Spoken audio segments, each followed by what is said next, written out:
عزیزم، درود و مهر. امیدوارم هر کجا این دنیا هستین حال دلتون عالی باشه. امروز آموزش یک غذای پرخاصیت و مقوی خوشمزه رو داریم. بلغور شیر غذای اصیل و سنتی خراسانه که فوق‌العاده لذیذه و مناسب فصل سرما. بریم که با هم دیگه درستش کنیم.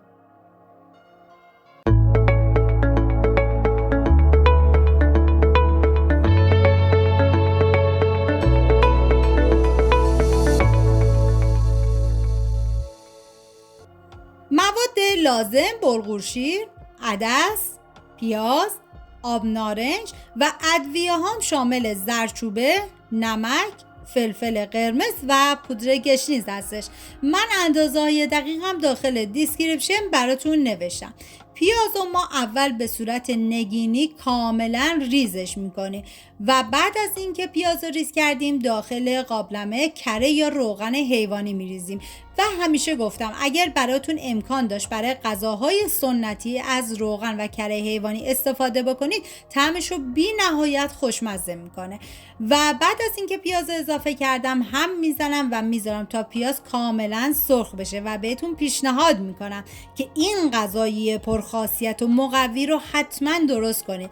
و بعد از اینکه پیاز سفت خورد، حالا من بهش ادویه ها رو اضافه میکنم. ببینید تو رسیپی اصلیش فقط نمک و فلفل سیاه و زردچوبه بود. من به جای فلفل سیاه از فلفل قرمز استفاده کردم و پودر گشنیزم بهش اضافه کردم. هم میزنم و میذارم تا ادویه ها تفت بخورن و عطر ادویه ها آزاد بشه. و بعد از اینکه تفت خورد، حالا من بلغور شیر رو بهش اضافه میکنم. ببینید این بلغور شیر که من استفاده کردم بلغور شیر گوسفندیه و بی نهایت هم خوشمزه است و میتونید از عطاریات تهیه بکنید که من یکی از دوستان عزیزم از خراسان برای من فرستادم. و حالا عدسی که چند ساعت قبل خیس کرده بودم و هم اضافه میکنم و یه هم میزنم. ببینید بعضیا بلغور شیر رو توی همین مرحله مقداری آب بهش اضافه میکنم و میذارم تا بلغور شیر بپزه و بعد از اون شیر بهش اضافه میکنم.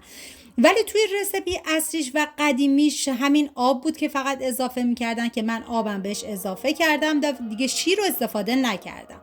و بعد از تقریبا یک ساعت و ربع که دیگه بلغور شیر کاملا پخته شد، من یه هم زدم و بعد از اون چاشنی این غذا رو بهش اضافه میکنم. ببینید چاشنی این غذا من از آب نارنج استفاده کردم، شما میتونید از آب قوره یا آب لیمو استفاده بکنید، دیگه کاملا سلیقه‌ایه.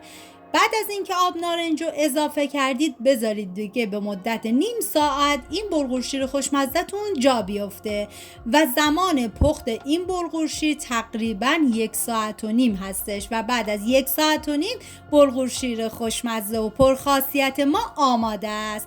امیدوارم از این ویدیو خوشتون اومده باشه و اگه تا الان کانال رو سابسکرایب نکردید خوشحال میشم سابسکرایب کنید و برای دوستاتونم بفرستید. لایک و کامنتاتونم که کلی به من انرژی میده و کمک میکنه ویدیوهای من به افراد بیشتری نمایش داده بشه.